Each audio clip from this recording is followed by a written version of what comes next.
Okay, तो इसमें हम कवर करने वाले हैं यूनियन एंड इट्स टेरिटरी।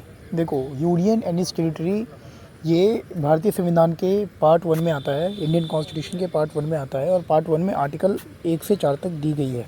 ठीक है, तो part 1 contains article 1 to article 4। ठीक है, आर्टिकल 1, 2, 3, 4 पार्ट 1 में आता है और ये बात करता है यूनियन एंड इट्स टेरिटरी के बारे में। ठीक है, तो स्टार्ट करते हैं आर्टिकल 1 से। देखो, आर्टिकल 1 के भीतर 3 क्लॉज होते हैं। आर्टिकल 1 के भीतर 3 क्लॉज होता है, इस चीज़ को याद रखना। आर्टिकल 1 के भीतर 3 क्लॉज होता है, क्लॉज 1, क्लॉज 2, क्लॉज 3। सवाल है कि क्लॉज 1 क्या कहता है। सबसे पहले एक ओवरव्यू लेते हैं क्लॉज 1, क्लॉज 2, क्लॉज 3 के। ठीक है, तो आर्टिकल 1 का क्लॉज 1 कहता है कि India that is Bharat shall be union of states. हमें पता है कि भारतीय संविधान में जहाँ पे शैल शब्द का यूज़ हो जाता है वो चीज़ मैंडेटरी, वो चीज़ कंपलसरी हो जाता है। ठीक है, तो आर्टिकल 1 क्लॉज 1 कहता है कि India that is Bharat shall be union of states. वहीं पे आर्टिकल 1 क्लॉज 2 कहता है कि the states and its territory, समझना, the state and its territory shall be specified in the first schedule. मतलब कि भारतीय संविधान के पहले शेड्यूल में भारत की जो राज्य है, स्टेट्स हैं, और जो टेरिटरी है। देखो, स्टेट्स का मतलब क्या है, स्टेट और टेरिटरी वर्ड का क्यों यूज़ किया गया है। देखो, टेरिटरी वर्ड का यूज़ क्यों किया गया है, टेरिटरी वर्ड क्या है, ये आर्टिकल 1 क्लॉज 3 में डिफाइन किया गया है। ठीक है, आर्टिकल 1 क्लॉज 3 में डिफाइन किया गया है। देखो, जब हम स्टेट की बात करते हैं तो प्राइमरली हम उन जो राज्यों को रेफ़र करते हैं जो ऑलरेडी भारत का पार्ट है, जैसे कि राजस्थान, गुजरात, जो भारत का पार्ट है उसको हम स्टेट कहते हैं। लेकिन क्या सिर्फ यही भारत का हिस्सा हो सकते हैं? ठीक है, और भी तो ऐसी टेरिटरी हो सकती है जो भारत के पास अभी नहीं है, कल दिन हो जाए। जैसे कि जब भारत जब आज़ाद हुआ और भारत का जब कॉन्स्टिट्यूशन लागू हुआ, ठीक है, तो माने जाके 26 जनवरी 1950 में, तो कई ऐसे राज्य थे जो उस वक्त भारत के पास नहीं थे। जैसे कि सिक्किम बाद में चल के भारत का हिस्सा बना। ठीक है, या फिर तुम गोवा का एग्जाम्पल ले लो, पुडुचेरी का एग्जाम्पल ले लो। ठीक है, दमन एंड दीव, दादरा नगर हवेली का एग्जाम्पल ले लो। ठीक है, तो कहने का मतलब ये है कि टेरिटरी जो है ये स्टेट से भी ब्रॉडर वर्जन है। टेरिटरी में स्टेट भी आ जाता है, स्टेट में तो बस स्टेट आता है ना, लेकिन टेरिटरी में स्टेट भी आ जाता है, यूटीज़ भी आ जाते हैं, और ऐसे स्टेट्स जो बाद में एक्वायर किए जा सकते हैं भारत से। तो मतलब भारत अगर किसी स्टेट को एक्वायर करता है तो वो भी चल करके जो है फर्स्ट शेड्यूल में आएगा, वो भी इंडियन यूनियन का हिस्सा होगा। तो एक ब्रॉड पहले समझो कि आर्टिकल 1 क्लॉज 1 क्या कहता है। Article 1 clause 1, India that is Bharat shall be union of states. Article 1 clause 2 क्या कहता है कि स्टेट्स एंड इट्स टेरिटरी। समझ में आ रहा है डिफरेंस, स्टेट क्या है और टेरिटरी क्या है। टेरिटरी एक ब्रॉडर वर्जन है स्टेट का, बार बार रिपीट कर रहा हूँ। इसमें स्टेट, यूटीज़ और जो टेरिटरी अगर भारत एक्वायर करेगा वो भी शामिल है। ठीक है, और ये बात आर्टिकल 1 क्लॉज 3 में समझाया गया है। ठीक है, कि टेरिटरी का मतलब क्या है। टेरिटरी का मतलब स्टेट है, यूटीज़ है और एक्वायर्ड टेरिटरीज है। समझ में आ रहा है।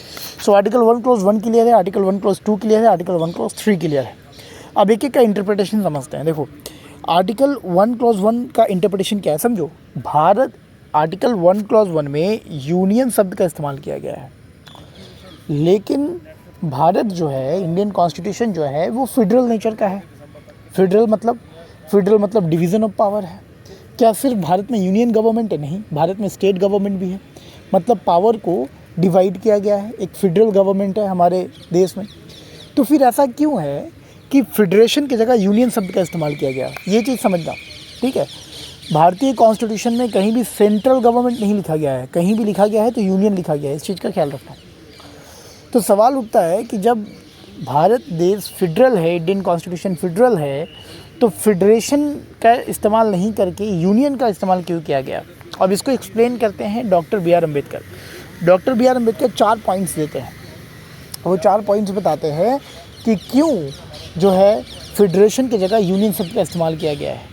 पहला, वो कहते हैं कि Indian federation is not the result of an agreement by the states unlike the American constitution. देखो, अमेरिका जो है वो प्योर फेडरल कंट्री है। ठीक है, वहाँ पे जितना पावर सेंट्रल गवर्नमेंट को है उतना ही पावर स्टेट गवर्नमेंट को भी है। लेकिन हमारे यहाँ पे तो प्योर फेडरल कंट्री नहीं है, हमारे यहाँ पे सेंटर को कुछ ज़्यादा पावर है ना, देन स्टेट गवर्नमेंट। तो डॉक्टर बी आर अम्बेडकर का पहला आर्ग्यूमेंट होता है कि Indian federation is not the result of an agreement by the states unlike the American constitution. मतलब कि हमारे यहाँ पे जो स्टेट्स है कोई अग्रीमेंट नहीं है, ठीक है, कि हम आपके साथ रहेंगे इतने सालों तक, 10 सालों तक, 15 सालों तक, 20 सालों तक, कोई एग्रीमेंट नहीं है। ठीक है, राजस्थान की सरकार ने, बंगाल की सरकार ने सेंट्रल गवर्नमेंट से कोई एग्रीमेंट नहीं किया है कि हम जो है 20 साल तक आपके साथ रहेंगे, उसके बाद तो फिर हम अलग हो जाएंगे, ऐसा कोई एग्रीमेंट नहीं है। ठीक है, सो पहला आर्गूमेंट ये था। ठीक है, दूसरा उन्होंने कहा कि जो स्टेट्स हैं, the states have no freedom to secede from the union. ठीक है, मतलब स्टेट्स के पास कोई अधिकार नहीं है कि वो यूनियन से सेसीड कर जाए।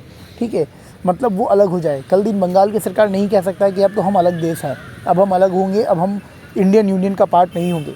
ठीक है, तीसरा उन्होंने बताया कि the states were lacking in the administrative capacity post independence in governance. भाई आज़ादी के बाद स्टेट्स के पास इतना शक्ति नहीं था कि वो खुद को गवर्न कर सके।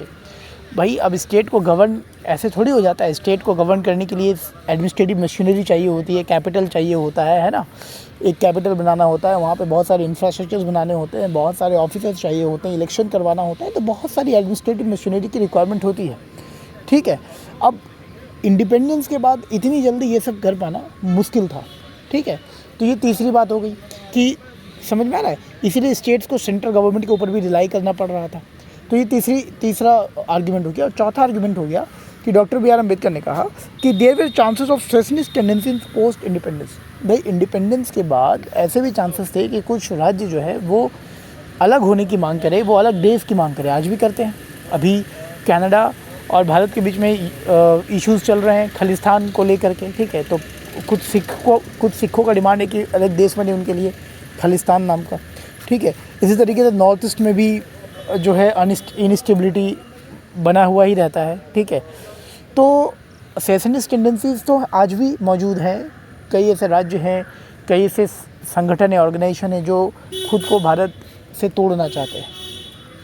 ठीक है, तो यहाँ पे इस आर्ग्यूमेंट को समझना कि भारत एक फेडरल कंट्री है, लेकिन फिर भी आर्टिकल 1 क्लॉज 1 में यूनियन शब्द का इस्तेमाल किया गया है। इस चीज़ को doctor B R Ambedkar clarify करते हैं अपने इन 4 आर्ग्यूमेंट से। ये बहुत इंपॉर्टेंट है। ठीक है, अब आर्टिकल 1 क्लॉज 2 हमने देखा कि आर्टिकल 1 क्लॉज 2 कहता है कि states and its territory shall be specified in the first schedule. हमें पता है कि भारतीय संविधान में आज के टाइम पे 12 शेड्यूल है, इनिशियली 8 थे, आज के टाइम पे 12 शेड्यूल है। और फर्स्ट शेड्यूल में भारत के जो भी राज्य हैं, जो भी टेरिटरीज़ हैं, मतलब यूटीज़, एक्वायर्ड टेरिटरी, सभी के नाम मौजूद हैं। ठीक है, तो फर्स्ट शेड्यूल में मेंशन होंगे। अब तुम समझो कि जब कॉन्स्टिट्यूशन बना तो फर्स्ट शेड्यूल में ना 4 पार्ट हुआ करते थे, part A, part B, part C, part और डी। समझ में आ रहा है? तो फर्स्ट शेड्यूल में 4 पार्ट हुआ करते थे। जो ब्रिटिश प्रोविंसेस थे, भाई जब देश आज़ाद हुआ तो जो ब्रिटिश ने जो हमें इलाका दे करके गए वो पार्ट ए में था। जो प्रिंसली स्टेट्स थे वो पार्ट बी में था। ठीक है, बहुत सारे राजा रजवाड़ों का भी जो है उस वक्त हुआ करता था, इलाका देश हुआ करता था, उनको भी भारत से मिलाया गया है ना, वो पार्ट बी में था। जो सेंट्रली एडमिनिस्ट्रेड स्टेट्स थे, जो कि कुल 5 थे उस वक्त, ठीक है, सेंट्रली एडमिनिस्ट्रेड स्टेट्स, वो पार्ट सी में थे। ठीक है, और पार्ट डी में था अंडमान एंड निकोबार। अब ध्यान से समझना कि अभी तक, मतलब कि कमेंसमेंट ऑफ द कॉन्स्टिट्यूशन के बाद अभी तक, जब तक part A, part B, part C, part D है, तब तक यूनियन टेरिटरीज़ का कोई कॉन्सेप्ट नहीं है। ये ऑब्जेक्टिव क्वेश्चन बनता है। ठीक है, यूनियन टेरिटरीज़ का कॉन्सेप्ट तब आएगा जब ये part A, part B, part C, part D के डिस्टिंक्शन को हटा दिया जाएगा। ठीक है, समझ में आ रहा है? तो फर्स्ट शेड्यूल में 4 पार्ट हुआ करते थे, part A, part B, part C, part D. Part A में ब्रिटिश प्रोविंसेस, पार्ट बी में प्रिंसली स्टेट्स, पार्ट सी में सेंट्रली एडमिनिस्ट्रेड 5 स्टेट्स और पार्ट डी में अंडमान निकोबार आइलैंड। लेकिन हमें पता है कि बाद में 7th कॉन्स्टिट्यूशनल अमेंडमेंट एक्ट आया, 7th कॉन्स्टिट्यूशनल अमेंडमेंट एक्ट 1956। ठीक है, 7th कॉन्स्टिट्यूशनल अमेंडमेंट मतलब कॉन्स्टिट्यूशन में अमेंड किया गया। क्या अमेंड किया गया? अमेंड ये किया गया कि part A, part B, part C, part D को हटा दिया गया। Part A, part B, part C, part D को हटा दिया गया। ये जो डिस्टिंक्शन था ये हटा दिया गया। तो 7th कॉन्स्टिट्यूशनल अमेंडमेंट एक्ट के बाद ही यूनियन टेरिटरीज़ का कॉन्सेप्ट आया। उसके पहले कह सकते हैं कि पार्ट सी जो है वो यूनियन टेरिटरीज़ जैसा ही था, लेकिन एग्जैक्टली यूनियन टेरिटरी का कॉन्सेप्ट नहीं आया था। ठीक है, तो 7th कॉन्स्टिट्यूशनल अमेंडमेंट एक्ट से ये जो डिस्टिंक्शन था part A, part B, part C, part D, इसको हटा दिया गया और ये कहा गया कि अब तो ना कोई प्रिंसली स्टेट्स है, ना कुछ ब्रिटिश, सब भारत है, भारत एक समान राज्य है। ठीक है, समझ में आ रहा है? ये चीज़ है। ओके, अब हम आर्टिकल 1 क्लॉज 3 को तो समझ ही चुके हैं कि टेरिटरी क्या है, स्टेट्स, यूटीज़, टेरिटरीज एज में बी एक्वायर्ड। तो आर्टिकल 1 हमारा कवर हो गया। अब हम बात करते हैं आर्टिकल 2 की। देखो आर्टिकल 2 क्या करता है, आर्टिकल 2 पार्लियामेंट को 2 शक्ति देता है, 2 पावर देता है। किसको देता है? पार्लियामेंट को देता है, स्टेट लेजिस्लेचर को नहीं देता है।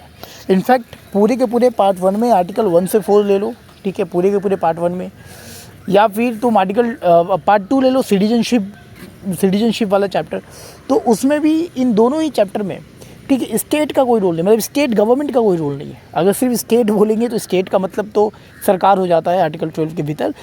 To be precise, state government का कोई रोल नहीं है पार्ट 1 में और पार्ट 2 में, ठीक है। ये बेसिकली पार्ट 1 पार्ट 2 हमारे कॉन्स्टिट्यूशन का यूनिटरी फीचर को दिखाता है। यूनिटरी फीचर का मतलब हो गया कि यूनिटरी फीचर का मतलब हो गया कि सिटीजनशिप की जो संबंधित शक्तियाँ हैं वो मतलब एक्सक्लूसिवली सेंट्रल गवर्नमेंट के पास है, उसको स्टेट गवर्नमेंट के साथ नहीं बांटा गया, ठीक है। या फिर स्टेट एंड यूटीज़ का जो पावर है वो एक्सक्लूसिवली सेंट्रल गवर्नमेंट के पास है। तो जो पावर एक्सक्लूसिवली सेंट्रल गवर्नमेंट के पास है वो इंडियन कॉन्स्टिट्यूशन की यूनिटरी फीचर है। यूनिटरी का मतलब कॉन्सेंट्रेटेड है किसी एक जगह पे, उसको डिवाइड नहीं किया गया। चाहे वो इमरजेंसी का प्रोविज़न हो, ठीक है ना, चाहे वो मनी बिल का प्रोविज़न हो। मनी बिल में भी हमें पता है कि राज्यसभा का कोई कंट्रोल नहीं है, और राज्यसभा में होता कौन है? हर स्टेट्स के इलेक्टेड रिप्रेजेंटेटिव ही तो जाते हैं, एमएलएज आपस में चुन करके राज्यसभा में जाके बैठते हैं। समझ में आ रहा है? तो आर्टिकल 2 जो है पार्लियामेंट को 2 शक्ति देता है। क्या शक्ति देता है? एक तो देता है to add the power to admit new states into the union of India, ठीक है, और the power to establish new states. The power to admit new states into the union of India and the power to establish new states. अब दोनों में difference ये है कि ये जो पहला वाला है the power to admit new states, ये बेसिकली एग्जिस्टिंग स्टेट को रेफर करता है। भाई कई सारे ऐसे राज्य होंगे जो यूटीज़ होंगे, यूटीज़ को बाद में हमें पता चलता है कि स्टेटहुड दे दिया गया है ना। तो पहले जैसे हिमाचल प्रदेश, नॉर्थ ईस्ट के कई सारे ऐसे राज्य थे जो पहले यूनियन टेरिटरी थे, लेकिन बाद में उन्हें स्टेटहुड का दर्जा दे दिया गया। तो ये आर्टिकल 2 के इसी शक्ति से हुआ है, ठीक है। And the power to establish new states. लेकिन कई भी ऐसे राज्य आज हैं जो पहले भारत का हिस्सा थे ही नहीं, मतलब वो यूटी भी नहीं थे, ठीक है। एग्जाम्पल के तौर पे सिक्किम, समझ में आ रहा है? सिक्किम। तो आर्टिकल 2 पार्लियामेंट को 2 पावर देता है। पहला द पावर टू एडमिट, अब देखो ये एग्जैक्ट वर्ड याद रखने की कोशिश करना, ठीक है। The power to admit new states into the union of India, और दूसरा पावर है the power to establish new states, ठीक है। अब समझते हैं सिक्किम का केस। हमें पता है कि 35th अमेंडमेंट करके 35th अमेंडमेंट 1974 करके कॉन्स्टिट्यूशन में आर्टिकल 2A को इंसर्ट किया गया, और सिक्किम को एसोसिएट यूनियन बना दिया गया, जो कि बाद में रिपील कर दिया गया, मतलब ख़त्म कर दिया गया 36th अमेंडमेंट से। क्योंकि 36th अमेंडमेंट से सिक्किम जो है एक फुल फ्लेजेड स्टेट बन गया भारत का, 22वां स्टेट बना। डेट क्या है? 16 मई 1975, ठीक है। सो 35th अमेंडमेंट 1974 हमें पता होना चाहिए, आर्टिकल 2A को इंसर्ट किया गया और सिक्किम को एसोसिएट यूनियन बनाया गया। एसोसिएट यूनियन बनाया गया का मतलब है, मतलब कि सिक्किम के कुछ इम्पॉर्टेंट सब्जेक्ट्स जैसे कि कम्युनिकेशन, मिलिट्री, वो सभी भारत के पास होंगे।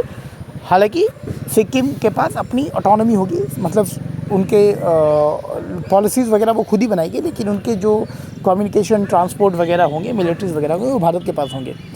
ये एसोसिएट यूनियन का मतलब होता है। और उसके बाद फिर जो है 36th अमेंडमेंट करके 1975 में जो है सिक्किम को 22वां राज्य बना लिया गया, एक फुल फ्लेजेड स्टेट बना लिया गया। तो सिक्किम कैसा हुआ? सिक्किम एक्वायर्ड टेरिटरी हुआ, है ना, समझ में आ रहा है? तो आर्टिकल 2 भी क्लियर हो गया। अब बात करते हैं आर्टिकल 3 की। आर्टिकल 3 क्या करता है? आर्टिकल 3 जो है पार्लियामेंट को पावर देता है। अगेन आर्टिकल 3 पार्लियामेंट को पावर देता है कि वो नए स्टेट बनाए। अब नई स्टेट बनाने का मतलब क्या हो गया? नए, देखो इसको, इस चीज़ को समझो। देखो ये वाला जो था, ये था यूनियन टेरिटरी से स्टेटहुड देना, किसी राज्य को यूनियन टेरिटरी के स्टेटस से स्टेटहुड देना, ठीक है।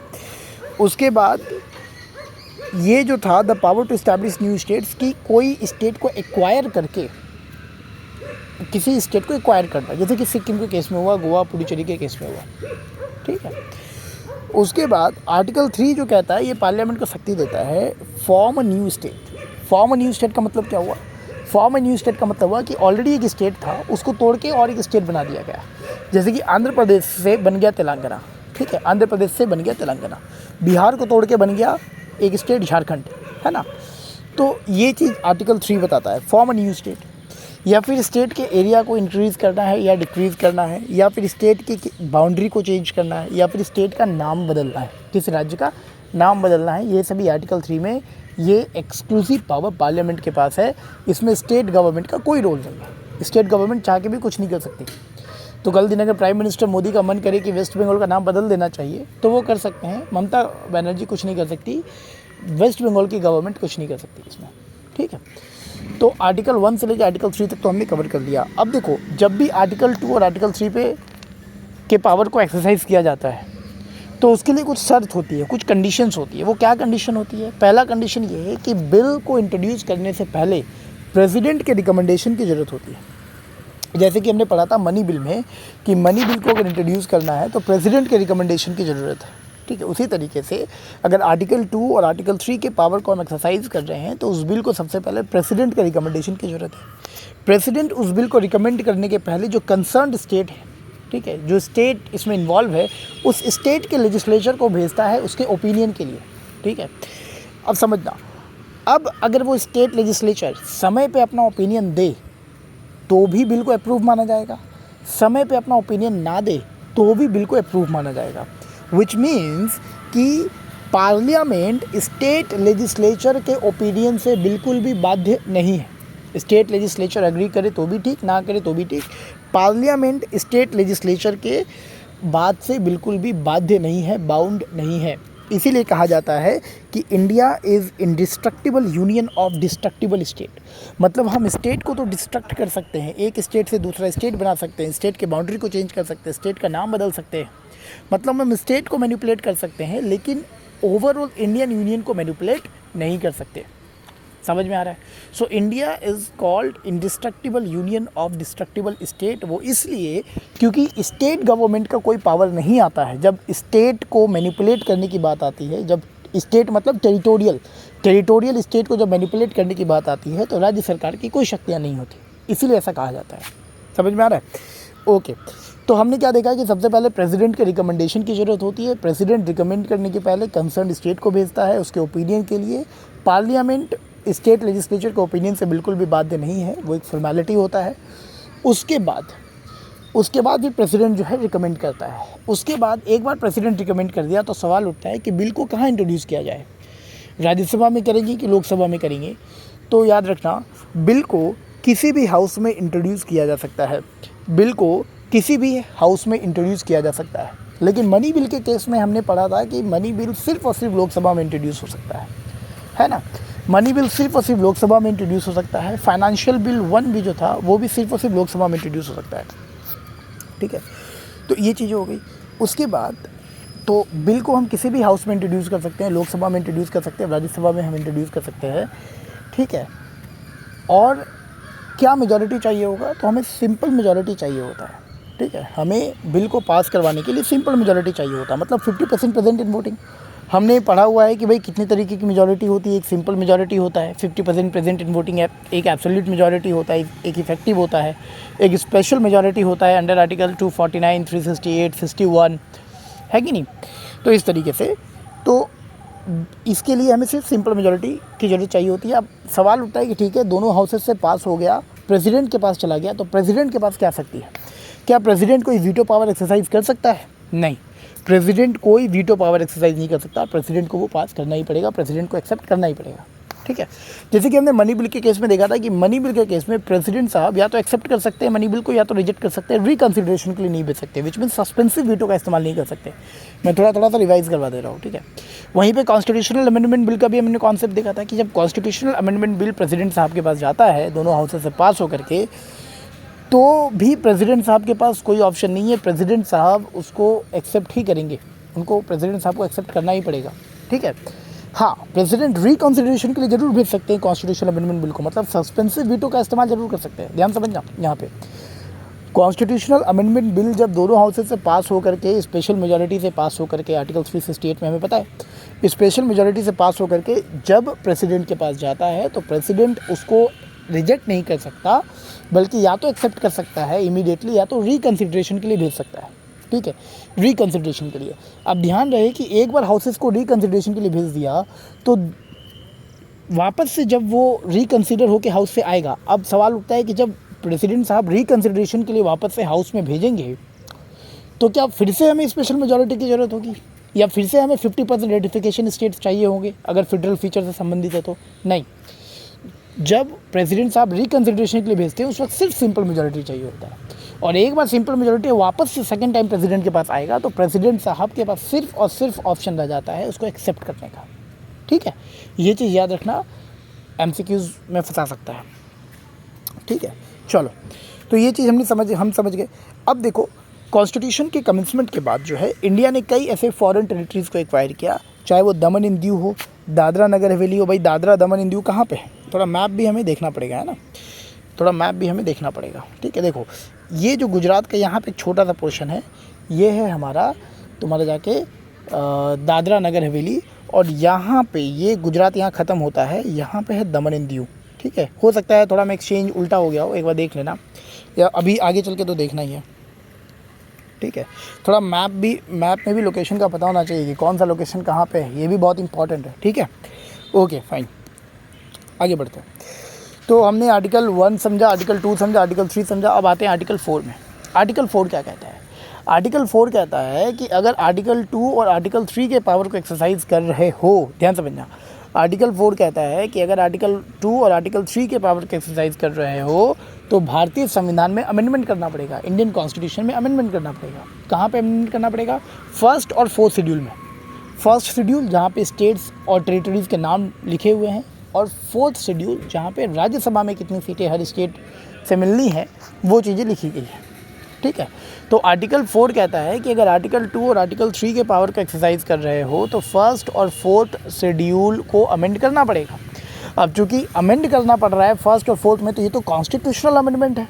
अब कॉन्स्टिट्यूशनल अमेंडमेंट आर्टिकल 368 में हमने पढ़ा है, लेकिन नहीं, समझो, आर्टिकल 4 कहता है कि फर्स्ट और फोर्थ शेड्यूल का जो अमेंडमेंट होगा वो आर्टिकल 368 के दायरे से बाहर होगा, मतलब सिर्फ सिंपल मेजॉरिटी चाहिए, वो आर्टिकल 368 का अमेंडमेंट नहीं समझा जाएगा, ये आर्टिकल 4 कहता है। इतना क्लियर है? चलो अब बात करते हैं, तो आर्टिकल 1 से लेकर आर्टिकल 4 तक तो बातें हो गई। अब बात करते हैं रीऑर्गेनाइजेशन ऑफ स्टेट्स की। रीऑर्गेनाइजेशन ऑफ स्टेट्स, देखो जब देश आज़ाद हुआ और स्टेट्स को रीऑर्गेनाइज करने की बात की गई तो लोगों की तरफ से ये डिमांड आया कि भाषा के आधार पे स्टेट्स का पुनर्गठन, मतलब स्टेट्स को रीऑर्गेनाइज करना चाहिए, है ना। भाई जब अंग्रेज गए थे तो वो तो अलग हाल पे छोड़ के गए थे, लेकिन हमें अपनी कन्वीनियंस के तौर पे हमें तो चीज़ें रीऑर्गेनाइज करनी थी, है कि नहीं भाई। जब मान लो कि हम कहीं जाते हैं, किसी का घर खरीदते हैं, तो क्या उसने जैसा सेटअप किया है वैसे ही रहना शुरू कर देते हैं, या अपने कन्वीनियंस की वजह से अपने एफिशिएंसी, अपने कन्वीनियंस के लिए उस चीज़ को रीऑर्गेनाइज करते हैं। तो स्टेट्स को भी रीऑर्गेनाइज करना था, तो जब स्टेट्स को रीऑर्गेनाइज करना था तो लोगों की तरफ से डिमांड आया कि लिंग्विस्टिक बेसिस पे, भाषा के आधार पे स्टेट्स को रीऑर्गेनाइज किया जाए। ठीक है, अब क्यों लिंग्विस्टिक बेसिस पे, लोग क्यों भाषा से इतना क्लोज थे? देखो इसके 3 कारण हैं। पहला तो लिंग्विस्टिक डाइवर्सिटी, भारत की जो लिंग्विस्टिक डाइवर्सिटी है, भारत में बहुत तरीक़ों की भाषाएं बोली जाती हैं, तो ये पहला कारण था। दूसरा, जो भाषा होता है वो लोगों के कल्चर और कस्टम से बहुत ही क्लोजली कनेक्टेड होता है। ठीक है, और तीसरा, लैंग्वेज जो होता है उसका अपना सिंबॉलिक इम्पोर्टेंस होता है। सिंबॉलिक मतलब नाम का इम्पोर्टेंस, दिखावे का इम्पोर्टेंस, ठीक है, दिखाने भर का इम्पोर्टेंस। तो लैंग्वेज का अपना सिंबॉलिक इम्पोर्टेंस होता है टुवर्ड्स आइडेंटिटी, हमारी लैंग्वेज से हमारी आइडेंटिटी भी रिफ्लेक्ट होती है, पॉलिटिक्स एंड इकोनॉमी। ठीक है, तो कई बार ऐसा होता है कि भाई कोई नेता जो है चाहे कितना भी करप्ट हो, अगर वो किसी पर्टिकुलर कम्युनिटी की भाषा बोलता है या पर्टिकुलर कम्युनिटी से बिलोंग करता है, ठीक है, तो वो कम्युनिटी उस नेता के तरफ जो है बहुत इंक्लाइंड हो जाते हैं। ठीक है, ठीक है, समझ में आ रहा है? तो लैंग्वेज का भी रोल है।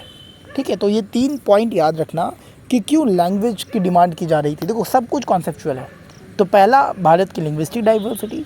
दूसरा, language is closely connected to culture and custom of people.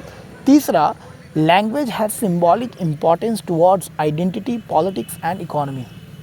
समझ में आ रहा है? तो अब सरकार क्या करती है, सरकार इस चीज़ की जांच पड़ताल करने के लिए कि क्या ये संभव है, क्या ये संभव है कि हम भाषा के आधार पे स्टेट्स का रीऑर्गेनाइजेशन करें, हिंदी में पुनर्गठन कहते हैं, पुनर्गठन करें। तो उसके लिए पहला कमीशन बनाया गया, धर कमीशन, दिसंबर 1948 में। धर कमीशन, इसके चीफ थे, चेयरमैन थे, तो धर कमीशन हो गया। धर कमीशन ने आउटराइटली का मतलब होता है सीधा एकदम से रिजेक्ट कर दिया कि नहीं, भाषा के आधार पे आप जो है स्टेट्स का पुनर्गठन नहीं कर सकते। सिर्फ भाषा के आधार पे करोगे तो झारखंड में कई लोग बंगाल बोलते हैं। आज के टाइम पे अगर जाओ तो झारखंड में कई लोग बंगाली बोलते हैं, तो झारखंड में और एक बंगाल बन जाएगा फिर तो, ठीक है ना। तो सिर्फ भाषा के आधार पे पुनर्गठन नहीं किया जा सकता, ये धर कमीशन था। जब धर कमीशन ने ये कह दिया कि भाषा के आधार पे हम पुनर्गठन नहीं कर सकते, तो लोगों की तरफ से एजिटेशन होने लगा, लोग गुस्सा दिखाने लगे, लोग एजिटेट करने लगे, लोग प्रोटेस्ट करने लगे कि क्यों नहीं हो सकता, ठीक है। तो सरकार मजबूर होकर और एक कमेटी बनाई जिसका नाम था JVP कमेटी। JVP का मतलब J stands for Jawaharlal Nehru, ठीक है, V स्टैंड्स फॉर वल्लभ भाई पटेल और P स्टैंड्स फॉर पत्तबी सीतारामैया। ये तीन लोग थे। तो इन तीनों लोगों ने ये पाया कि धर कमीशन तो बिल्कुल सही कह रहा था, भाषा के आधार पे स्टेट्स को रीऑर्गेनाइज नहीं किया जा सकता। तो जब JVP कमेटी ने भी धर कमीशन की बातों को दोहराया तो एजिटेशन और एग्रेसिव हो गया लोगों का, लोग बहुत ज़्यादा एजिटेट करने लगे। खास करके ये एजिटेशन जो सदर्न पार्ट ऑफ इंडिया था, साउथ इंडिया में, वहाँ चल रहा था, ठीक है। तो लोग काफ़ी प्रोटेस्ट करने लगे और प्रोटेस्ट इतना एग्रेसिव हो गया कि सरकार को मजबूरन जो है आंध्र प्रदेश को जो है भाषा के आधार पे रीऑर्गेनाइज करना पड़ा। मतलब आंध्र प्रदेश को भाषा के आधार पे, चूँकि आंध्र प्रदेश वाले एरिया में तेलुगु स्पीकिंग लोग बहुत थे, तो मद्रास प्रेसिडेंसी से एक पार्ट निकल के आया। देखो पहले तो प्रेसिडेंसी था ना, अंग्रेज़ों ने प्रेसिडेंसी के हाल पे छोड़ के गए थे। एक Calcutta presidency, Bombay presidency, Madras presidency. Bombay presidency में पहले गुजरात भी आता था, आज गुजरात एक अलग स्टेट है, ठीक है। तो आंध्र प्रदेश मद्रास प्रेसिडेंसी का एक हिस्सा जहाँ पे तेलुगु बोलने वाले लोग थे, तो उनको अलग कर दिया गया, आंध्र प्रदेश बना दिया गया। समझ में आ रहा है। तो भाषा के आधार पे पहली बार जो कोई स्टेट को रीऑर्गेनाइज किया गया वो था आंध्र प्रदेश 1953 में, ठीक है। 1953 में बहुत इंपॉर्टेंट है। Andhra Pradesh was the first state to be reorganised on the basis of language in the year 1953।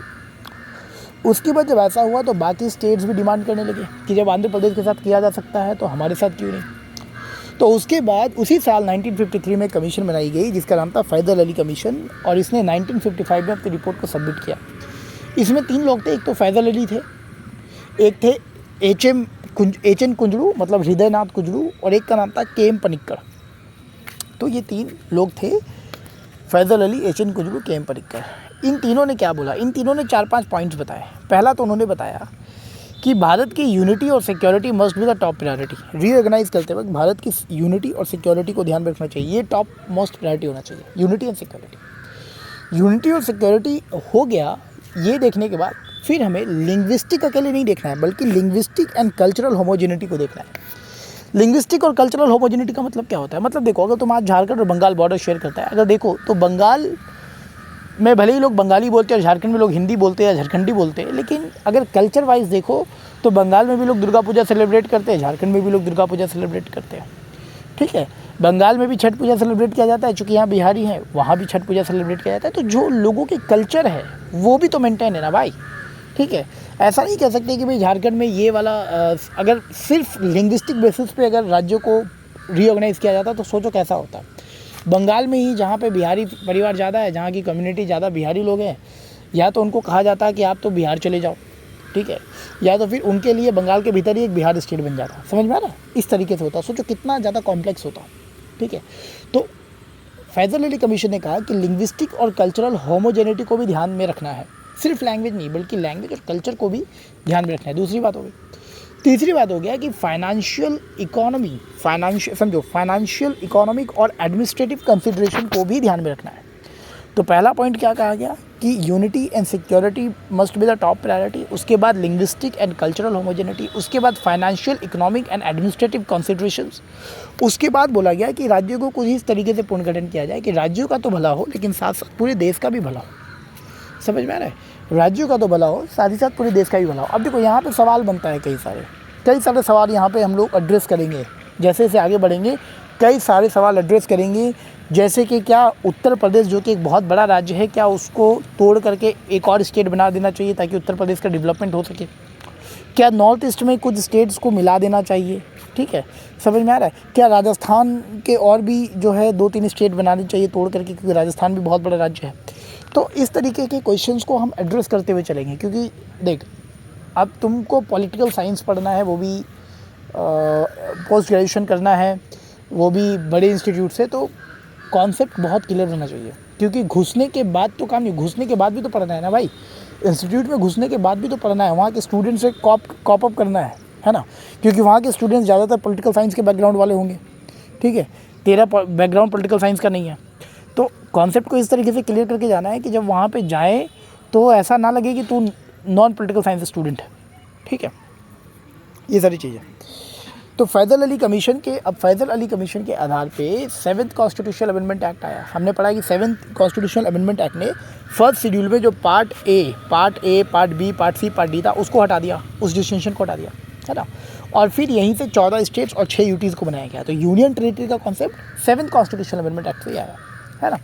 तो फैज़ल अली कमीशन के रिकमेंडेशन पे ये सारी चीज़ें हुई। तो मतलब ये है कि रीऑर्गेनाइजेशन के लिए हमें मेन 3 कमीशंस पढ़ना है। हालांकि उसके बाद भी कई कमीशंस बने, क्योंकि फैज़ल अली के बाद भी जो है कई स्टेट्स बने, कई स्टेट यूटी को स्टेटहुड मिला, कई सारे नए स्टेट्स बने, तो कमीशन तो बने, लेकिन जो मेन कमीशंस है वो 3 इनिशियल कमीशन मेन है।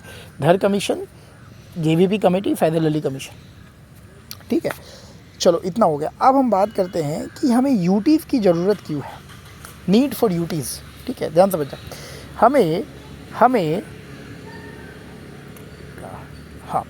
हमें यूटीज़ की आवश्यकता क्यों है, ठीक है। तो देखो, यूनियन टेरिटरी की आवश्यकता, यूनियन टेरिटरी क्या होता है? यूनियन टेरिटरी मतलब वो टेरिटरी जो कि सीधे केंद्र सरकार के भीतर होती है, ठीक है।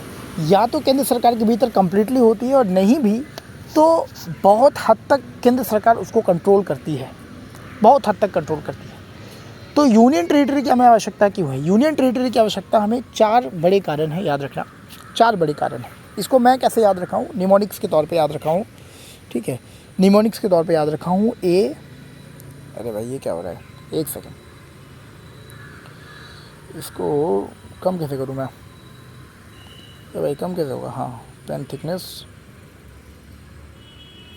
रेड ले लेता हूँ।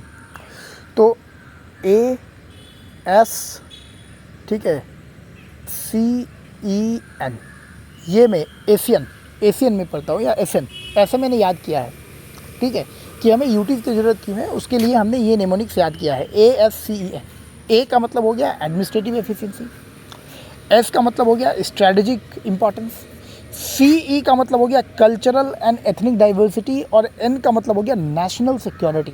अब सबका एग्जाम्पल दे के चीज़ों को समझेंगे, ठीक है। सबसे पहले हम बात करते हैं एडमिनिस्ट्रेटिव एफिशिएंसी की। एडमिनिस्ट्रेटिव एफिशिएंसी की सबसे पहले हम बात करते हैं, समझो।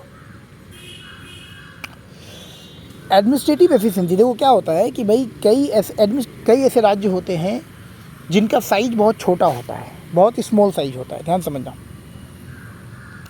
कई ऐसे राज्य होते हैं जिनका साइज बहुत स्मॉल होता है, छोटा साइज होता है। चूँकि छोटा साइज होती है तो वहाँ की जनसंख्या भी छोटी होती है, और वहाँ पे जो सर्कमस्टांसेस होते हैं उस जगह का, वो बहुत यूनिक होता है।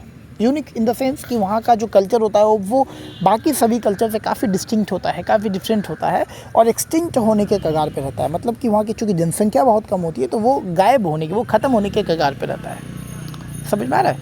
तो ये चीज़ के वजह भी एक रीज़न होता है कि क्यों केंद्र शासित प्रदेश जो है बनाया जाता है। एग्जाम्पल के तौर पर लक्षद्वीप, अगर तुम लक्षद्वीप को देखो, ठीक है, ये हमारा भारत है। लक्षद्वीप जो है वो मेनलैंड इंडिया से दूर जो है छोटा छोटा आइलैंड है अरेबियन सी में, ठीक है। अरेबियन सी में छोटा छोटा आइलैंड है। अब तुम सोचो, अगर छोटे छोटे आइलैंड को स्टेट बना दिया जाए तो हर एक आइलैंड के लिए एक राज्य सरकार होगी, ठीक है, समझ में आ रहा है? तो सबसे पहले तो ये आइलैंड बहुत छोटा है और बहुत ही स्कैटर्ड है, जोग्राफिकली बहुत ही स्कैटर्ड है, ठीक है। तो लक्षद्वीप एक एग्जाम्पल है कि लक्षद्वीप जैसे जगहों पे स्टेट गवर्नमेंट पॉसिबल नहीं है, ठीक है। तो उसको सीधा सेंट्रल गवर्नमेंट अपने नज़र के नीचे रखती है, ठीक है। तो एक तो एडमिनिस्ट्रेटिव एफिशिएंसी का एग्जांपल हमने देख लिया। दूसरा स्ट्रैटेजिक एग्जांपल देखो। स्ट्रैटेजिक एग्जांपल के अगर हम देखने जाएँ, ठीक है, स्ट्रैटेजिक एग्जांपल अगर हम देखने जाएँ, एक सेकेंड, तो हमें 2 जगह मिलेगी। एक तो मिलेगी जम्मू एंड कश्मीर, अब भाई जम्मू एंड कश्मीर बहुत ही सेंसिटिव जोन है, ठीक है। अब जम्मू एंड कश्मीर जो है ये चाइना और पाकिस्तान दोनों के साथ बॉर्डर शेयर करता है, और चाइना और पाकिस्तान दोनों ही हमारे एनिमी कंट्री है, ठीक है, समझ में आ रहा है।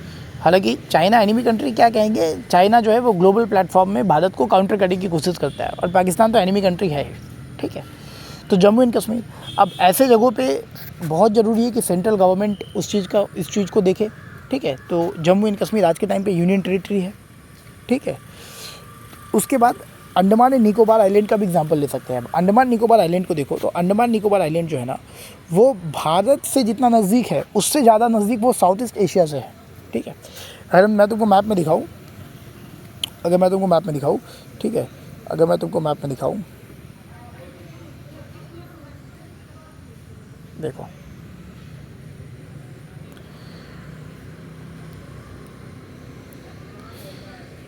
ठीक है, अगर मैं तुमको मैप में दिखाऊं,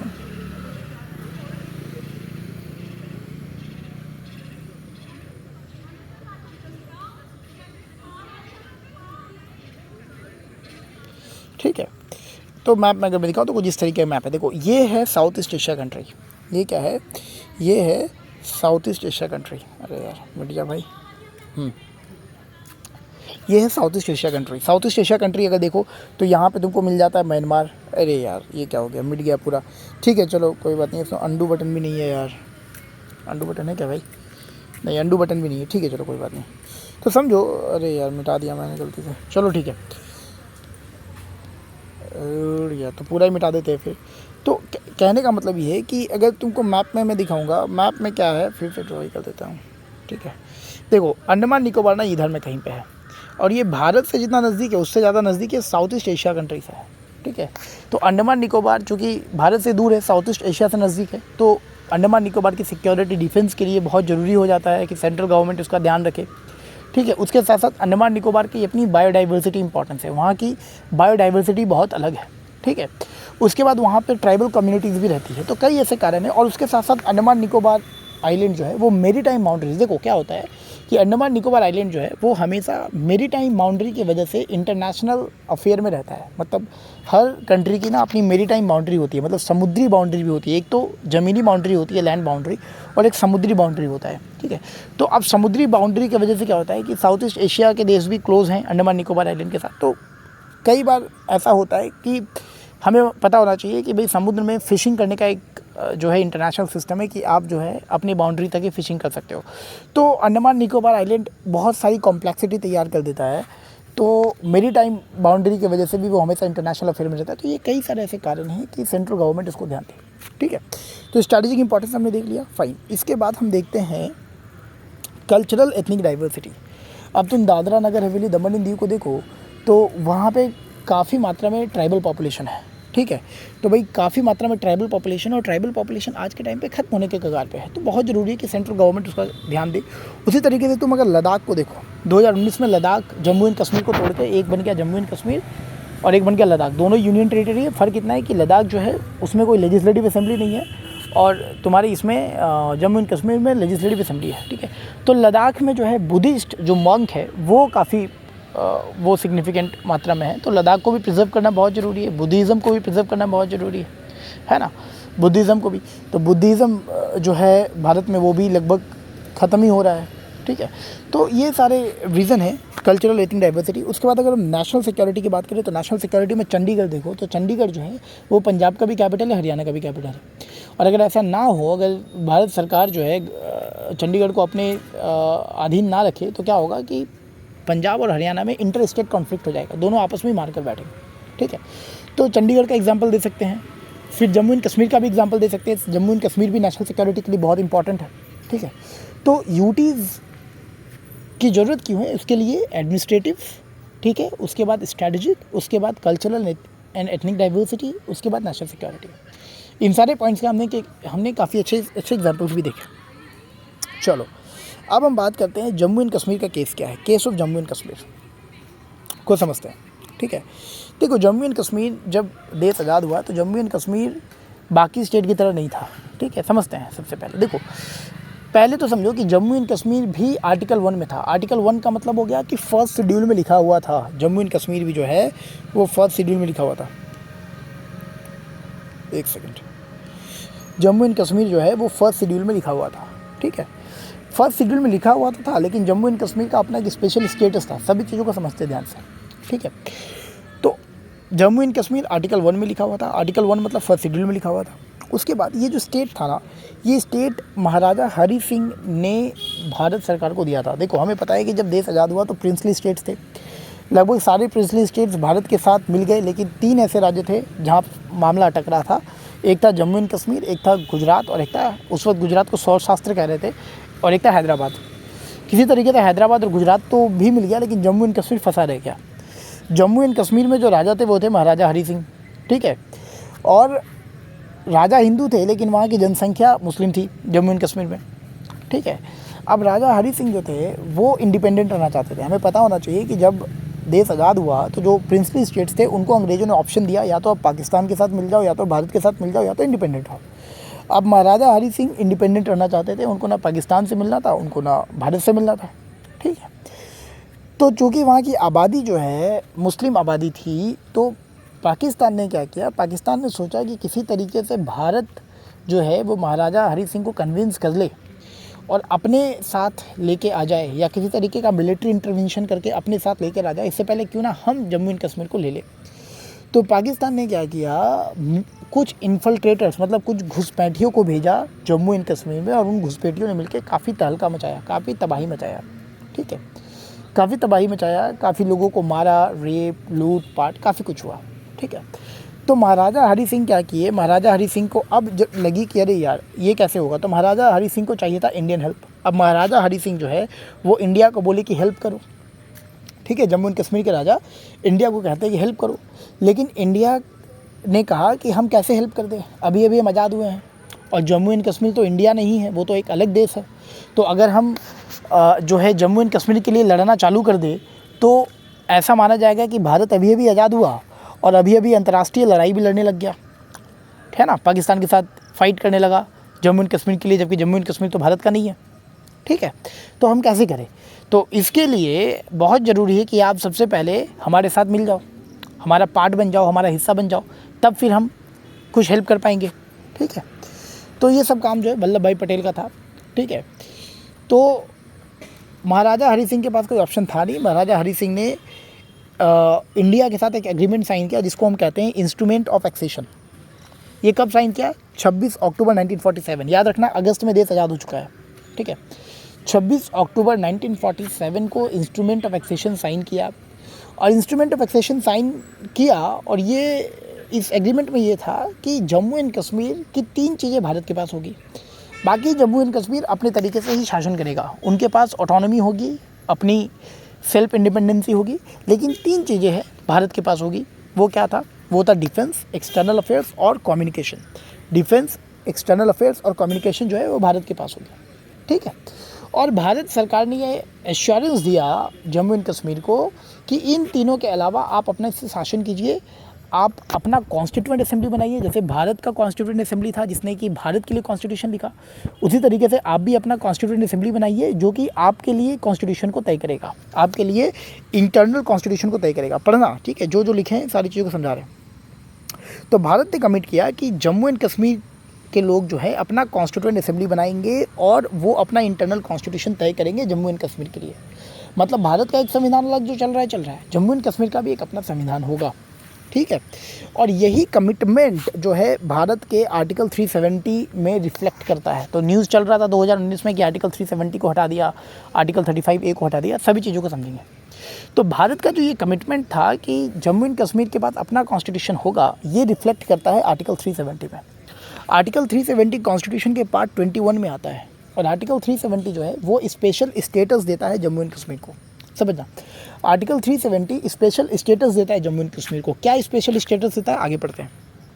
आर्टिकल 370 कहता है कि आर्टिकल 238 जो है वो जम्मू कश्मीर पर लागू होगा नहीं। अब सवाल होता है कि आर्टिकल 238 क्या है। देखो, आर्टिकल 238 कहता है कि पार्ट 6 जो है कॉन्स्टिट्यूशन का पार्ट 6 में क्या है, स्टेट एग्जीक्यूटिव, मतलब कि किस तरीके से स्टेट का जो एडमिनिस्ट्रेशन है, चीफ मिनिस्टर है ना, एक तो पार्ट 5 में यूनियन एग्जीक्यूटिव है और पार्ट 6 में स्टेट एग्जीक्यूटिव है। मतलब हम चीफ कमिश्नर की बात करते हैं, ठीक है, एडवोकेट जनरल वगैरह, हैन तेन गवर्नर वगैरह, वो सभी पार्ट 6 में है। तो पार्ट 6 की जो चीज़ें हैं, पार्ट 6 के जो प्रोविजंस है वो पार्ट बी स्टेट्स में लागू होंगे। Part B states, part B में कौन से स्टेट्स थे? Princely states. भाई उस वक्त थोड़ी ना 7th कॉन्स्टिट्यूशनल अमेंडमेंट एक्ट आया था, उस वक्त तो आया नहीं था, उस वक्त तो part A, part B, part C, part D चल रहा था। तो आर्टिकल 238 कहता है कि पार्ट 6 के प्रोविजंस पार्ट बी राज्यों में लागू होंगे। तो ये आर्टिकल 238 जम्मू एंड कश्मीर में लागू नहीं होता, विच मीन्स कि पार्ट 6 के प्रोविजंस जम्मू एंड कश्मीर में लागू नहीं होंगे, है ना। मतलब स्टेट एडमिनिस्ट्रेशन जो पूरे भारत के लिए लागू है वो जम्मू एंड कश्मीर में लागू नहीं होगा। जम्मू एंड कश्मीर का अपना तरीके से एडमिनिस्ट्रेशन होगा, उनका अपना तरीके से चीफ मिनिस्टर होगा, अपने तरीके से चुनाव होगा, सब कुछ अपने तरीके से होगा, ठीक है। तो आर्टिकल 238 लागू नहीं होता है जम्मू एंड कश्मीर में आर्टिकल 370 के हिसाब से। हालांकि आज के डेट में आर्टिकल 238 भी इनऑपरेटिव हो गया है, फंक्शनल नहीं है। कारण कि 7th कॉन्स्टिट्यूशनल अमेंडमेंट एक्ट के बाद जो है part A, part B, part C, part D का डिस्टिंक्शन को हटा ही दिया गया। क्योंकि part A, part B, part C, part D रहा ही नहीं, तो आर्टिकल 238 भी इनऑपरेटिव हो गया आज के डेट में। समझ में आ रहा है? ये बातें हो गई। दूसरी बात ये हो गई कि जो रेसिड्यूरी पावर है, हमें पता है कि रेसिड्यूरी पावर जो होती है वो यूजुअली सेंट्रल गवर्नमेंट के पास होती है, लेकिन जम्मू एंड कश्मीर के केस में जम्मू एंड कश्मीर के पास होगी। समझ आ रहा है? मतलब देखो, एक स्टेट को कैसे बाकी सारे स्टेटों के साथ डिस्क्रिमिनेट किया जा रहा है और एक पर्टिकुलर स्टेट को ज़्यादा से ज़्यादा प्रिविलेजेस दिए जा रहे हैं, ठीक है। तो रेसिड्यूरी पावर जो है वो लेजिस्लेचर, वो स्टेट लेजिस्लेचर के पास होगी, वो सेंट्रल गवर्नमेंट के पास नहीं होगी, एक्सेप्ट इन फ्यू मैटर्स, कुछ मामलों को छोड़ करके बाकी के रेसिड्यूरी पावर्स जो है वो किसके पास होगी? वो स्टेट लेजिस्लेचर, मतलब जम्मू एंड कश्मीर की लेजिस्लेटिव असेंबली के पास होगी। उसके बाद इनका अपना कॉन्स्टिट्यूशन होगा। इनका अपना कॉन्स्टिट्यूशन कब तैयार हो गया? 26 जनवरी 1957। 26 जनवरी 1957 को इनका कॉन्स्टिट्यूशन कमेंस हुआ। जैसे हमारा 26 जनवरी 1950 को कमेंस हुआ, वैसे इनका 26 जनवरी 1957 को कमेंस हुआ। समझ में आ रहा है? ठीक है। इंस्ट्रूमेंट ऑफ एक्सेशन कब साइन किया गया था? 26 अक्टूबर 1947, और ठीक 10 साल के बाद 26 जनवरी 1957 इनका अपना कॉन्स्टिट्यूशन कमेंस हुआ, ठीक है। उसके बाद बोला गया कि जो नेशनल इमरजेंसी है वो सिर्फ और सिर्फ वार या फिर एक्सटर्नल एग्रेशन के ग्राउंड में लगाया जा सकता है। यूजुअली नेशनल इमरजेंसी 3 कारणों पे लगाया जा सकता है। वो वार हो सकता है, वो एक्सटर्नल एग्रेशन हो सकता है, वो आर्म्ड रिबेलियन हो सकता है। लेकिन जम्मू एंड कश्मीर के केस में आर्म्ड रिबेलियन पे नेशनल इमरजेंसी नहीं लगाया जा सकता। अगर जम्मू एंड कश्मीर में किसी तरीके का आर्म्ड रिबेलियन होता है तो नेशनल इमरजेंसी नहीं लगाया जा सकता। सिर्फ वार और एक्सटर्नल एग्रेशन के ग्राउंड पे ही नेशनल इमरजेंसी लगाई जा सकती है, ठीक है। उसके बाद गवर्नर, जो जम्मू एंड कश्मीर का जो गवर्नर होगा, वो गवर्नर अपॉइंट होगा चीफ मिनिस्टर के कंसल्टेशन के साथ। मतलब चीफ मिनिस्टर के हाँ के साथ गवर्नर वहाँ का अपॉइंट होगा। यूजुअली बाकी राज्यों का जो गवर्नर होता है उसमें हमें चीफ मिनिस्टर के कंसल्टेशन की ज़रूरत नहीं पड़ती, ठीक है। सेंट्रल गवर्नमेंट अपने विल पे अपॉइंट करती है। लेकिन जम्मू एंड कश्मीर के केस में जो है चीफ मिनिस्टर का कंसल्टेशन ज़रूरी है, ठीक है। उसके बाद पार्लियामेंट जो है वो जम्मू एंड कश्मीर के स्टेट लिस्ट में पार्लियामेंट कानून नहीं बना सकती। अब बोलोगे वो तो ऐसे भी नहीं बना सकती, बना सकती है। आर्टिकल 249 याद करो। आर्टिकल 249 जो है वो पार्लियामेंट को एम्पावर करता है कि 2/3 प्रेजेंट इन वोटिंग से अगर राज्यसभा रिजोल्यूशन पास करे तो पार्लियामेंट के पास ये शक्ति है कि वो स्टेट लिस्ट में भी कानून बना सकती है, कारण नेशनल इंटरेस्ट होना चाहिए, ठीक है। लेकिन जम्मू एंड कश्मीर के केस में स्टेट लिस्ट में पार्लियामेंट कानून नहीं बना सकती थी। उसके बाद financial emergency Jammu and Kashmir में नहीं लगाया जा सकता। उसके बाद पार्ट 4 मतलब DPSP और पार्ट 4A मतलब फंडामेंटल ड्यूटीज़ वो जम्मू एंड कश्मीर में एप्लीकेबल नहीं होंगे। आर्टिकल 19(1)(f), हालांकि आर्टिकल 19(1)(f) अभी तो कॉन्स्टिट्यूशन में नहीं है। हमें पता है कि अभी ये राइट टू प्रॉपर्टी जो है लीगल राइट है, फंडामेंटल राइट नहीं है। आर्टिकल 19(1)(f) जो है ये लीगल राइट की बात कर रहा है। तो आर्टिकल 19(1)(f) और आर्टिकल 31 जो कि राइट टू प्रॉपर्टी था ये एप्लीकेबल होंगे, ठीक है। Article 22 automatically Jammu and Kashmir में नहीं लगेगा, ठीक है। Article 22 automatically Jammu and Kashmir में नहीं लगेगा। समझ में आ रहा है, ठीक है। आर्टिकल 3 को अगर एक्सरसाइज करना है तो स्टेट का कॉन्करेंस चाहिए। देखो अभी हमने पढ़ा कि आर्टिकल 2 और आर्टिकल 3 में स्टेट का कोई रोल नहीं है, लेकिन जब बात जम्मू एंड कश्मीर का केस आता है, जम्मू एंड कश्मीर की आती है, तो आर्टिकल 3 को भी एक्सरसाइज करने के लिए जम्मू एंड कश्मीर के चीफ मिनिस्टर की कंसल्टेशन की ज़रूरत है, उसके परमिशन की ज़रूरत है, उसके हाँ की ज़रूरत है। समझ में आ रहा है। उसके बाद प्रेसिडेंट रूल और गवर्नर रूल को मैक्सिमम 6 महीनों के लिए लगाया जा सकता है, ठीक है। अब देखो ये वाला प्रोविज़न बहुत इंपॉर्टेंट है, ये वाला प्रोविज़न बहुत ध्यान से समझना कि जम्मू एंड कश्मीर का जो कॉन्स्टिट्यूशन है वो प्रेसिडेंट को इजाज़त देता है, या फिर हम आर्टिकल 370 की बात कर ले, आर्टिकल 370 जो है प्रेसिडेंट को ये इजाज़त देता है कि वो जम्मू एंड कश्मीर के बेनिफिट के लिए कुछ एक्सेप्शंस और मॉडिफिकेशंस कर सकते हैं। समझ में आ रहा है? कुछ एक्सेप्शंस और मॉडिफिकेशंस कॉन्स्टिट्यूशन में कर सकते हैं। किसके कॉन्स्टिट्यूशन में? अपने कॉन्स्टिट्यूशन में। कहाँ पे? आर्टिकल 370 में। तो प्रेसिडेंट साहब जो है वो कुछ मॉडिफिकेशन, कुछ चेंजेस कर सकते हैं आर्टिकल 370 में for the benefit of Jammu and Kashmir. अब इसी चीज़ को ध्यान में रखते हुए, याद रखना, इसी चीज़ से पावर ले करके प्रेसिडेंट ने 1954 में एक प्रेसिडेंशियल ऑर्डर इशू किया। 1954 डेट क्या था? 14 मई 1954, 14th of May 1954। 14th of May 1954 जो है ऑर्डर किया। क्या नाम था? Presidential the constitution application to Jammu and Kashmir order 1954।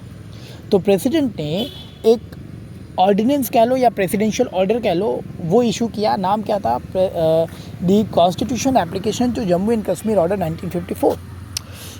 इस ऑर्डर ने आर्टिकल 35A को कॉन्स्टिट्यूशन में ऐड किया। क्या ऐड किया? Article 35A। अब ये आर्टिकल 35A क्या था? आर्टिकल 35A जो है वो स्पेशल राइट्स एंड प्रिविलेज दे रहा था। किसको? To the permanent residents of Jammu and Kashmir. समझना, आर्टिकल 370 जो था वो स्पेशल स्टेटस था, लेकिन आर्टिकल 35A जो था वो स्पेशल राइट्स और प्रिविलेजेस था। किसको? To the permanent residents of Jammu and Kashmir को। ठीक है, क्या क्या स्पेशल राइट्स और प्रिविलेजेस दिए गए थे permanent residents of Jammu and Kashmir को अंडर आर्टिकल 35A? दिए गए थे राइट टू प्रॉपर्टी या पब्लिक एम्प्लॉयमेंट, सरकारी नौकरी या गवर्नमेंट स्कॉलरशिप, ठीक है, या फिर इमूवेबल प्रॉपर्टी खरीदना जैसे कि लैंड वगैरह। ये सभी सिर्फ और सिर्फ जम्मू एंड कश्मीर के परमानेंट रेसिडेंट्स ही खरीद सकते थे, कर सकते थे। ये स्पेशल राइट्स उनको मिला। ठीक है, मतलब समझ लो एक तरीके से अलग देश ही था वो। जैसे कि हम जा करके अगर हम किसी दूसरे देश में जाके प्रॉपर्टी खरीदे तो रेस्ट्रिक्शंस होते हैं, काफ़ी कुछ लॉज वगैरह, काफ़ी अलग लॉज प्रैक्टिसेस होते हैं वहाँ पे। तो जम्मू एंड कश्मीर में भी, मतलब जम्मू एंड कश्मीर के लोगों को और उसके बाद जम्मू एंड कश्मीर के बाहर जो लोग थे उनको एकदम डिफरेंटली ट्रीटमेंट दिया जा रहा था, है ना। तो स्पेशल राइट्स मतलब समझ गया, right to property, public employment वगैरह, गवर्नमेंट स्कॉलरशिप, ये सिर्फ परमानेंट रेसिडेंट्स को ही मिलेंगे, जम्मू एंड कश्मीर के परमानेंट रेसिडेंट्स को। परमानेंट रेसिडेंट कौन होंगे ये समझो। परमानेंट रेसिडेंट कौन होंगे? परमानेंट रेसिडेंट वो होंगे जो 14 मई 1954 के पहले से रह रहे हों, या कम से कम 10 सालों से रह रहे हों, या फिर लॉफुली जो है इमूवेबल प्रॉपर्टीज़ एक्वायर किया हो, उसको परमानेंट रेसिडेंट्स कहा जाएगा। अब सवाल उठता है कि क्या परमानेंट रेसिडेंट के डेफिनेशन को बदला जा सकता है? बिल्कुल बदला जा सकता है। परमानेंट रेसिडेंट्स के डेफिनेशन को कौन बदल सकता है? परमानेंट रेसिडेंट को के डेफिनेशन को जम्मू एंड कश्मीर की लेजिस्लेटिव असेंबली ही बदल सकती है 2/3 मेजॉरिटी के साथ। मतलब कि सेंट्रल गवर्नमेंट कुछ नहीं कर सकता। ठीक है, सेंट्रल गवर्नमेंट कुछ नहीं कर सकता। परमानेंट रेसिडेंट्स के डेफिनेशन को भी अगर मॉडिफाई करना है, बदलना है, तो हमें जम्मू एंड कश्मीर के लेजिस्लेटिव असेंबली का 2/3 मेजॉरिटी चाहिए। ये था आर्टिकल 35A। समझ में आ गया? तो आर्टिकल 370 स्पेशल स्टेटस था और आर्टिकल 35A जो था वो जम्मू एंड कश्मीर के परमानेंट रेसिडेंट्स को स्पेशल राइट्स और प्रिविलेजेस थे। अब हम बात करते हैं आर्टिकल 35A की कंट्रोवर्सी। अब आर्टिकल 35A इतना कंट्रोवर्शियल था क्यों? पहला तो ये बोला गया कि इतना बड़ा अमेंडमेंट बिना आर्टिकल 368 के कर दिया गया। मतलब आर्टिकल 368 में जो प्रोसीजर लिखा गया है उसको नहीं फॉलो किया गया। सीधा सीधा एक प्रेसिडेंट साहब ने ऑर्डर निकाला और इतना बड़ा आर्टिकल 35A जोड़ दिया। ठीक है, पहला बात। दूसरा ये बताया गया कि आर्टिकल 35A सिटीजन्स के क्लास के भीतर एक क्लास क्रिएट करता है। मतलब एक सिटीजन है जो कि नॉर्मल सिटीजन हमारे जैसे, और एक सिटीजन है जो कि भारत के भी सिटीजन है और जम्मू एंड कश्मीर के भी सिटीजन है। डुअल सिटीजनशिप का कॉन्सेप्ट। और चूँकि वो जम्मू एंड कश्मीर के सिटीजन है तो वो हमसे काफ़ी ऊपर है। मतलब उनको जो राइट्स दिए गए हैं जम्मू एंड कश्मीर में, वो राइट्स हमें नहीं मिले। मतलब कि हम सभी भारत के सिटीजन हैं, लेकिन एक इंसान को कुछ स्पेशल राइट्स मिल रहा है ओनली बिकॉज वो जम्मू एंड कश्मीर का परमानेंट रेसिडेंट है, और एक इंसान को वो सारे राइट्स नहीं मिल रहे क्योंकि वो जम्मू एंड कश्मीर का परमानेंट रेसिडेंट नहीं है। ठीक है, तो ये क्लास के भीतर एक क्लास क्रिएट करता है। दूसरा ये बोला गया। तीसरा बोला गया कि आर्टिकल 14, 19, 21 का वायलेशन है, ऑफकोर्स वायलेशन है। उसके बाद बोला गया कि जेंडर इंजस्टिस भी इसमें है। जेंडर इंजस्टिस का मतलब क्या हो गया कि आर्टिकल 35A ये भी कहता है कि अगर जम्मू एंड कश्मीर की कोई महिला है और वो परमानेंट रेसिडेंट है और वो किसी ऐसे लड़के से शादी करती है जो जम्मू एंड कश्मीर का रहने वाला नहीं है, किसी दूसरे राज्य का रहने वाला है, तो उस लड़की की जो भी प्रॉपर्टीज़ है जम्मू एंड कश्मीर में वो प्रॉपर्टी उसके बच्चे को नहीं मिलेगी, मतलब उस माँ के बच्चे को नहीं मिलेगी। भाई बड़ा अजीबोगरीब नियम था, ठीक है। तो आर्टिकल ये जेंडर जस्टिस के भी खिलाफ था, आर्टिकल 35A, ठीक है। तो ये सारी चीज़ को समझ के रखना। तो अब बात ये होती है कि क्या आर्टिकल 370 को रिमूव किया जा सकता है क्या, ठीक है। क्योंकि जब न्यूज़ में ये चल रहा था तो बोल रहे थे कि आर्टिकल 370 को रिमूव कर दिया गया, किसी ने नहीं कर सका, प्राइम मिनिस्टर मोदी ने किया। तो क्या आर्टिकल 370 को रिमूव किया जा सकता है? देखो, आर्टिकल 370 को बिल्कुल रिमूव किया जा सकता है। आर्टिकल 370 को बिल्कुल रिमूव किया जा सकता था। और कैसे किया जा सकता था? प्रेसिडेंट साहब एक ऑर्डर निकाले, प्रेसिडेंट साहब एक ऑर्डर इशू करे, ठीक है। मैंने क्या बोला, अभी जब मैं पढ़ा रहा था तो उसमें अभी हम लोग पढ़े थे कि प्रेसिडेंट साहब जो है वो स्टेट के बेनिफिट के लिए एक जो है चेंजेस मॉडिफिकेशन कर सकते हैं आर्टिकल 370 में, राइट। तो प्रेसिडेंट साहब आर्टिकल 370 में मॉडिफिकेशन कर सकते हैं, मतलब प्रेसिडेंट के पास ये शक्ति है। लेकिन प्रेसिडेंट साहब अकेले ऐसा नहीं कर सकते। प्रेसिडेंट को कॉन्स्टिट्यूएंट असेंबली से, समझना, जम्मू एंड कश्मीर की कॉन्स्टिट्यूएंट असेंबली से परमिशन लेनी पड़ेगी, मतलब कॉन्स्टिट्यूएंट असेंबली की परमिशन चाहिए, कॉन्स्टिट्यूएंट असेंबली का अप्रूवल चाहिए। और ये जो वर्ड था ना कॉन्स्टिट्यूएंट असेंबली, यही एक डेडलॉक था, मतलब यही आर्टिकल 370 को और आर्टिकल 35A को जो है इनऑपरेटिव करने से, स्क्रैप करने से रोक रहा था। कारण ये कि भाई कॉन्स्टिट्यूएंट असेंबली तो 26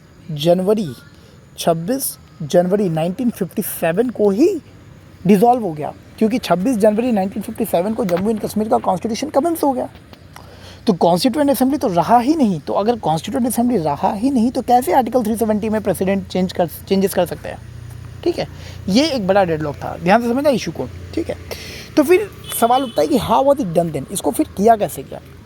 तो 5 अगस्त 2019 को प्रेसिडेंट साहब ने एक ऑर्डर निकाला, ठीक है, एक ऑर्डर निकाला। क्या ऑर्डर था? वो ऑर्डर था constitution application to Jammu and Kashmir order 2019, ठीक है। एक ऑर्डर अभी हमने पढ़ा था, constitution application to Jammu and Kashmir order 1954, right, 1954। और एक ऑर्डर था तुम्हारा जाके constitution application to Jammu and Kashmir order 2019। तो प्रेसिडेंट साहब ने एक ऑर्डर निकाला, क्योंकि आर्टिकल 370 में प्रेसिडेंट को ये परमिशन है।